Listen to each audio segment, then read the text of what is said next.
Hi guys, welcome back for another episode of Bingo Choom and K-pop tunes. This is Choom flying solo again with a second episode of Choom and Chill. Let's talk K-dramas.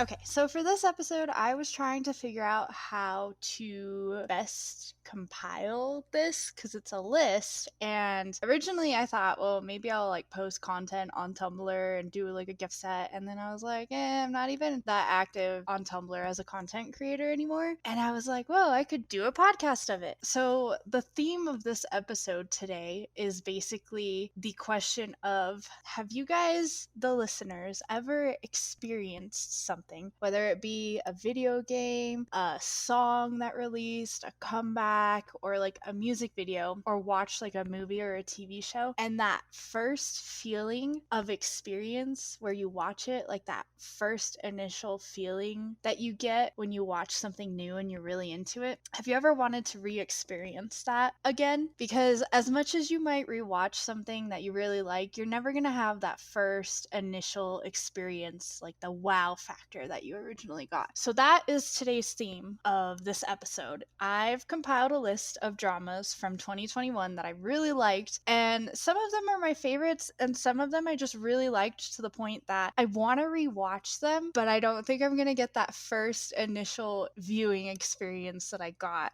that wow, just amazement that I want to experience again, because it's not just the fact of me liking the drama and me liking the storyline and the characters, it's also just the feeling and the adrenaline and all of the emotions that it gave me watching it the first time. So like I said, these dramas are from 2021. They are dramas that I could say a lot of them are pretty much my favorites. Some of them I just really liked them a lot to the point where I just want that experience again of watching them. So I can't even say this is a favorite drama list of 2021. It's just a drama list of dramas that I enjoyed them so much that I wish I could rewatch them again for that first time ever. This list is in no particular order, so we're going to start off with a drama that definitely was my favorite from 2021, and that is Vincenzo. If you haven't listened to previous episodes of Bingo and Choom, you know that I really enjoyed this drama when it was airing, and I tried to get Bingo to watch it with me because it was so good. But basically, the rundown of the plot is a consigliere, I think is how you say it, Vincenzo Cassano, flees from Italy after the mafia factions go to war following the death of the faction boss, and he goes there to retrieve a hidden vault of gold that he helped a former client, who is now dead, hide under a building. So he tries to force the building tenants to vacate so he can basically blow up the building and get the gold and then move on with his life and retire from the mafia, essentially, and go into hiding from the people from the mafia trying to kill him. But instead he ends up forming bonds with the tenants and getting mixed up with a lawyer that works there after the death of her father at the hands of a very corrupt conglomerate, I think that's how you say that. And he basically helps serve justice, but with a little mix of mafia thrown in.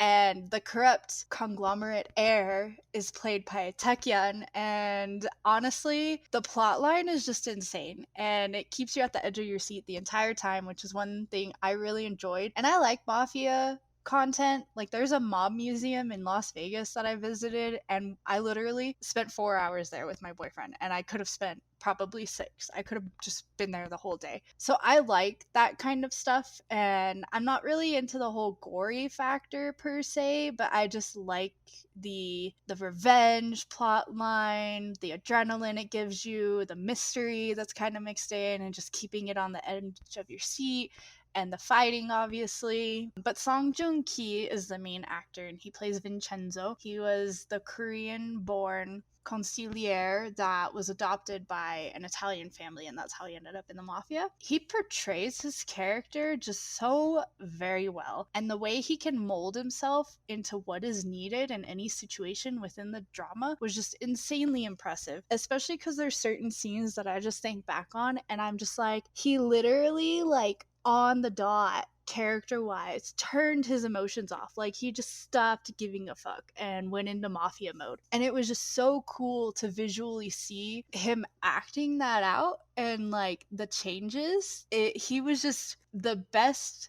anti-hero that I've ever seen. I don't want to say ever seen, but definitely recently in recent media seen. Taecyeon, on the other hand, did such an amazing job at portraying like a literal psychopath. It was just so easy to fall into the palm of his hand and like believe him, but also simultaneously hate him. Like, you wanted to love him because he was Taecyeon and he was very charismatic, but then as the drama went on, he started to get like really insane and you wanted to hate him, and you did hate him, but there was also a part of you that was still like, Taecyeon! And then just the bad guys in the drama, the quote bad guys, were easy to hate. They made sure of it and they did a good job in ensuring you hated them, Taecyeon included, but none of the evils that they did, they always thought they were like big macho bad guys, and it never just quite matched up to the anti-hero Junki's character Vincenzo and how bad he could also be in order to be good. It was just so funny to watch the bad guys be like, oh,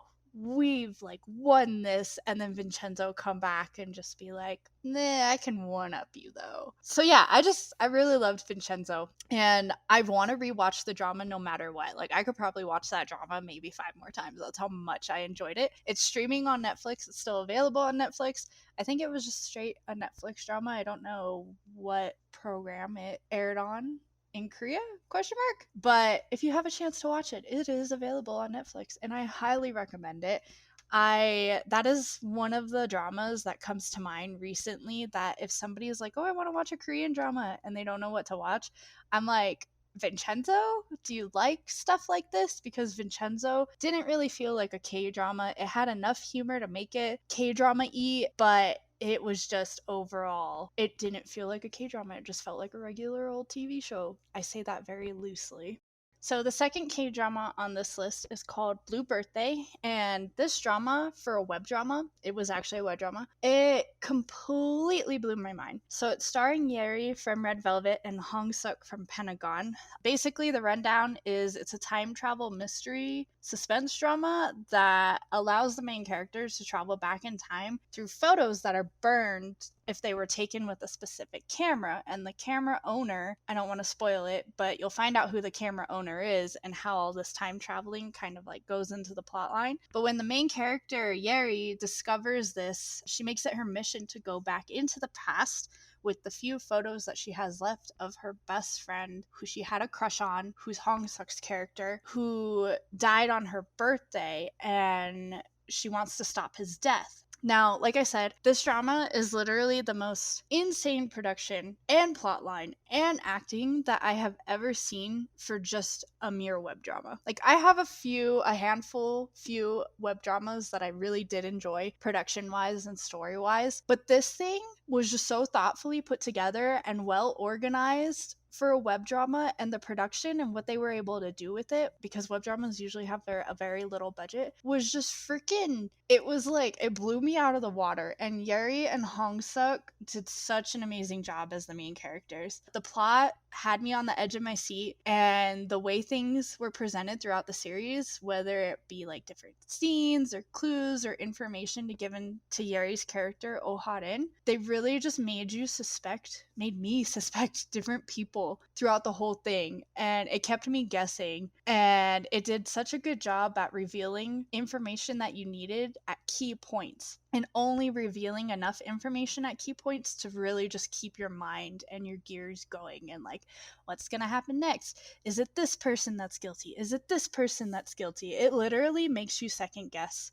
what you think is happening all the time. That being said, I'm a very anxious person. I have anxiety, and at times this plot got so intense that it made me start to feel anxious. Like, my heart was pounding and I would feel like I was having an anxiety attack because I was just like, what's gonna happen next? And I'd be like panting, like, oh my god, I need a break. So I definitely recommend watching this drama, especially if you want something short, simple, short episodes, short overall series, because web dramas usually aren't that long. It's just something simple to watch that also just had a really good production, and I really enjoyed this drama. But I don't think if I went back and watched it again, because I know everything now, it would be the same experience. But I would love to watch it with somebody that would be interested in watching it, because it was just that good. And for like a second rewatch, I'd have to be like quiet and be like, oh my god, I know what's gonna happen, and not say anything. And that would probably be very fun for me. So the third drama on the list is one that was in the last episode that you guys all know that I really like. It's called Happiness, TVN's Happiness. It marked Park Hyung-sik's return to dramas after serving in the military, and it also starred actress Han Hyo-joo. Happiness, to me, is not your typical zombie outbreak piece of media, but that being said, the plot does revolve around a zombie outbreak. But the main characters, Han Hyo-joo and Park Hyung-sik, are given the opportunity to move into a new apartment complex set aside for like civil servants, and they're both cops. They both serve in different factions of like being a cop, and then I think one is like a SWAT character, I forget. But basically, you have to fall under certain criteria. So the two of them, who've been high school best friends, they fake their marriage to move in together, but then soon after are trapped in their apartment complex investigating the spread of this mysterious zombie outbreak because of a medicine that a lot of people are taking. And so they're quarantined from the outside world due to being ground zero of this outbreak. And closing off an apartment complex like this, where it has different tiers of like living and the type of people that live in it, kind of reveals the best and the worst of the residents that are there, and really ties back into the title of the drama, which is Happiness. It's not really a happy drama, so it's really just interesting to see how the characters within the drama find their happiness and what they perceive as happiness, and that's how it kind of ties back into the title. And it makes you just really start to think of what is truly defined as happiness. Is it material objects and goods? Is it your greed? Or is it just simply the people that you surround yourself with? So this drama does a very good job of making you hate certain people and making you like certain people and making you want to give people the benefit of the doubt. It just presents every human's, especially in a situation like this, complex emotions to the point where you get really attached to certain characters, or you just end up despising certain characters. And it's not even like hate, you like absolutely loathe them. Like I said, I'm not a zombie person if you watched the last episode, so I thought it was just an interesting take on zombie media with how the outbreak occurs, how it's resolved, and how it's presented throughout. It's very subtle, and there isn't really the standard of, oh, they're infected, let's kill them, but there are some characters that really find themselves posing the question of, this is a human, and is this human? Like, we can't just kill them off, whereas other characters don't have that mindset. So it's just really an interesting back and forth the entire time, and the zombie outbreak itself is very subtle, especially since this apartment complex is closed off to the outside world. Basically, things in the outside world get solved a lot sooner than the inside world, or the inside the apartment complex's little world that they've got going on. So it's just really interesting how it's portrayed throughout, and I really liked it. I love Park Hyun-sik.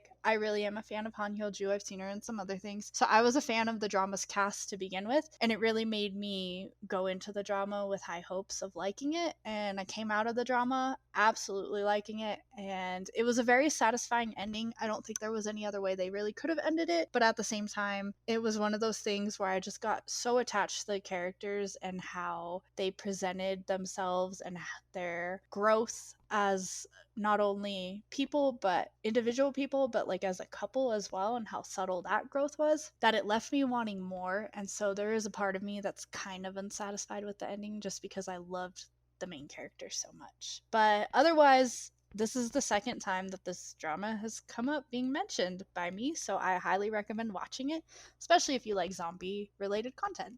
Okay, so another drama on the list that we have. I'm actually very surprised that I liked this drama as much as I did because it was just a very simple plot line. And I didn't really think much of it, but I was watching it for one, two, two-ish, three-ish specific actors and actresses, so I just kind of got sucked into it. The drama is At a Distance, Spring is Green. The rundown of the plot is it's a very typical coming-of-age story following the lives of different university students in their early 20s, mid 20s, and it does a really good job of depicting realistic worries and conflicts that these students have, whether it be like group projects or just like financial means of going through college and taking care of their family, which you don't really see in a lot of dramas. I feel like sometimes they over exaggerate certain things, but I felt like this was pretty relatable. And two of the main characters have absolutely nothing in common, completely contrasting personalities, and through the series they basically have a bunch of misunderstandings, and originally they butt heads a lot until they're partnered on a group project together and they slowly just come to become friends and come to understand one another. So like I said, I was actually surprised by how realistic this drama was and the portrayal of some of these characters and their issues were, and just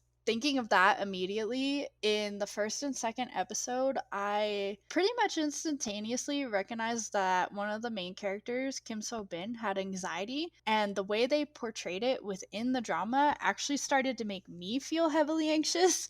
And I needed to take a break after the first two episodes because I had to recollect myself essentially. I was starting to basically like the way that they did the her having like an anxiety attack brought on basically was essentially my body was responding to it. I felt like I was in her shoes, and they do it from like a first person point of view, and so it was making my anxiety go really bad. So that's just one trigger warning. A second trigger warning is there are some portrayals in the drama of some very serious parental abuse, and both mental and physical mental both mental and physical. Sorry, I can't speak today, and my allergies are like driving me insane, so my brain is bonkers. There are some very realistic portrayals and serious portrayals of parental abuse, mental and physical. I still did it. I give up. And also the PTSD that follows it, along with anxiety and some others. So Kim So Bin had anxiety, but there's a lot of natural mental health issues that kind of come up in the drama, and some of them are subtle, some of them are a little bit more obvious, but it's just something to be aware of if you're watching. And it just kind of also felt more realistic because of that, because it really made you able to connect to the characters and their issues. It wasn't just your standard like these kids are having trouble in college, they're having trouble with their family. They actually had like they were feeling the backlash of some of these issues. And I feel like in this day and age, mental health is obviously a more serious topic,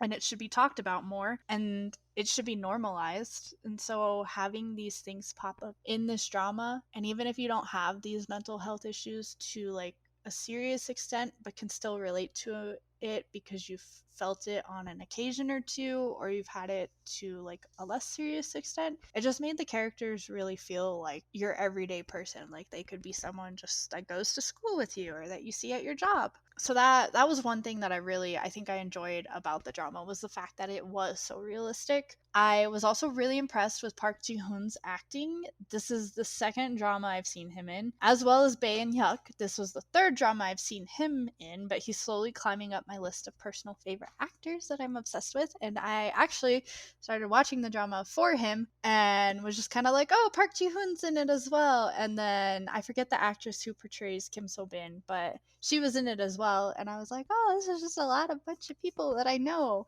So familiar faces for me in dramas are always nice, but I did like that this felt very realistic. And if you're the type of person that doesn't like something that's super overly exaggerated, but likes a little bit of humor and like something just more that you can connect with, I feel like this was a drama that did that very well. Okay, so we are slowly running out of time. Not really running out of time, but this is slowly getting to the point where the episode's going a little bit longer than I wanted to. So I do have two honorable mentions that didn't really make the list overall, as like I want to watch it again to re-experience it, but I kind of do. So I liked these dramas enough that I would want to re-experience the initial feeling they gave me when I watched them, but I don't know if they really, to me personally, have rewatch value. So there's not that gusto, essentially, of wanting to re-experience my first watch ever, and they don't have really the rewatch value. But I did like them enough that I wanted to put them on this list because that initial gusto that I felt, gusto is a really good word. Where did that come from all of a sudden? I have no idea, but I am smart. That was a good word. Anyway, I did like them enough and I did enjoy them initially enough that I feel like they deserve to be mentioned and thrown out there. And so the first drama is School 2021. It's from the School series of dramas. The first school drama I ever watched was 2015, and this is probably the first school drama that I've watched since then. I really liked the series, but at the same time, it seemed that the dramas were following a more dramatic storytelling route rather than staying true to what I believed was the original draw, and that kind of goes back to the similarity of At a Distant Spring as Green. I felt like it was very realistic in the fact that it portrayed high school worries a little bit more seriously, and I loved School 2015 because yeah, it had its dramatic side story with like Kim Woo Bin and Lee Jong Suk, but at the same time there was the issue of like the school being corrupt and it being a bad school, and there was just that whole plotline. I don't want to go into it because we're not talking about School 2015, but watch it if you like Kim Woo Bin and Lee Jong Suk and you haven't seen it because it's really good. But like I said, it was more of a realistic portrayal of high school students and their lives, and that was one reason I enjoyed it, and I felt like it started to deviate from that a little bit, and this one kind of did a little bit of a better job to stay on track to that and followed the lives of students attending a specialized technical school, which just happened to be under corrupt leadership, and it was harming the students' education. And also Kim Yo Han's acting made me fall in love with him, so like I want to watch more of his stuff, and I hope that he acts more because I thought he did a really great job, and honestly I thought all three of the leads did a really good job, and the main girl, Cho Yi-hyun, is that her name? She's also in All of Us Are Dead, and I was very surprised to see the absolute 360 that she did in these two dramas. Like, her characters are nothing alike, and it just bamboozled me. Completely bamboozled me. So I did like School 2021. It was cute. It was simple. It also had some serious moments, and it was one of those things where you get really frustrated with like the adults in the drama because it seems like the kids suddenly have more common sense than the adults do. So there was a good mix of an array of emotions to make me like the drama enough that I really enjoyed the first watch experience, but I don't know if I'd go back and rewatch it again unless I just kind of wanted to watch Kim Yo Han be absolutely adorable again. But that's just me. So the second honorable mention goes to a drama that is very popular and was very popular in 2021, Squid Game. I should have done a drum roll and let you guys guess that it was Squid Game. The surprise! The ever popular Netflix drama that took the world by storm during its airing. This drama had a very grisly plotline that drew me in, and they did not hold back on the contents. I don't know if it was the first episode or the second episode at this point. I don't remember, but whatever had happened that they just started killing people immediately. I think it was the first episode. That's when they played red light, green light, right? And then they all went back home because they didn't want to do this, and then they came back in the second episode. I think that's what it was. That literally like took me by surprise. I was like, oh, this is how it's gonna go. Okay. And it was enough that it drew me in, and the fact that they didn't hold back on the contents just kind of kept me going because you don't see that in dramas a lot. I give that to it being a Netflix drama. That's probably why they had a little bit more creative freedom with it, but it was still interesting, and the fact that they were able to do that is what really made it interesting. So if you don't know the plot line, the drama follows Song Gi-hoon, a father who's basically debt-ridden, like majority of the characters are in the drama, after his business failed, and he basically spends his time gambling. During one of these gamblings gone wrong on some horse races, he receives an offer to play some traditional Korean children's games against 455 other participants.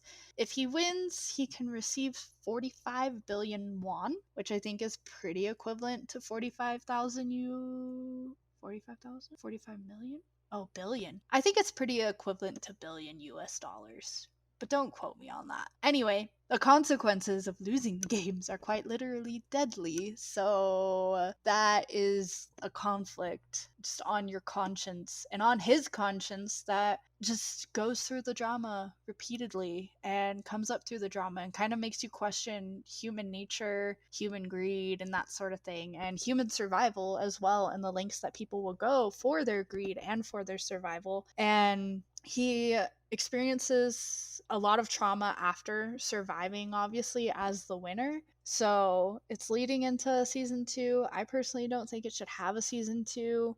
I think they should have just left it as it was. But Squid Game was super popular, and as much as it was popular and a lot of people kind of jumped on the hype train of it, it did open up the world a little bit more to Korean dramas, so people are a little bit more receptive to them, I feel, and keeping an eye on content that's coming out of Korea lately, drama wise anyway, because Netflix has been producing some pretty cool dramas. But at the same time, like I said, as much as it was kind of a hype train drama for a while, I do think it did its job well for what story it was telling, and I can see why so many people kind of latched onto it and watched it, me included. Even though I knew it was coming out and I was interested in it, I can see why a lot of people that aren't familiar with dramas kind of jumped on board and watched it. Like it told its story well and it got its point across, and I think the point should just stay where it's at and not continue into a season 2. But like I said, as much as I enjoyed it and really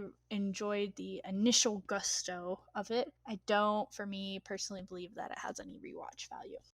Okay, so that was my 2021 recap of Korean dramas that I can't really call them favorites, but I thought it was a more interesting list in the fact that I enjoyed watching them enough that I wish I could go back in time and experience that initial first watch feeling that it gave me again. And I know that's like a very more conceptualized feeling, but I hope you guys understand the feeling that I'm talking about. And even if these dramas weren't on your list or your list of favorites, I hope that if you do go and watch them, you enjoy them as much as I did on my first watch. So that's basically what it was. I just wanted to talk about dramas that I did really enjoy last year, but it wasn't really a favorite list. It was just dramas that I enjoyed them so much that I want to have that feeling of watching them for the first time again. I don't know how to explain it other than that, because it's not a favorite list. Some of these dramas are my favorites for sure, but others are just, I really enjoyed them and I want to experience the enjoyment of them again. And I don't know how to properly convey that through this podcast. But if you go and watch them, let me know what you guys think. Remember to like, comment, subscribe, leave some reviews, follow us on social media. Very active, or not very, but more active on Twitter, pretty active on Instagram, have a lot of followers on Facebook and don't know why, but we're not really active there. But we've got those 3 social media pages under Bingu and Choom, or Bingu, Choom, and K-pop tunes. So please follow us. And I'm Choom. Bingu and myself, Choom, will be making a comeback very soon with our weekly to bi-weekly episodes again. So please look forward to that and anticipate it. And thank you for tuning in to a second episode of Choom and Chill. I'm waiting for some currently airing dramas to stop airing and finish before I create another episode. So you can look forward to that. I'll be talking about some dramas that have been airing between late February, early March to all of March. So look forward to that in the near future, and look forward to the Bingu and Choom comeback coming soon near you. Bye!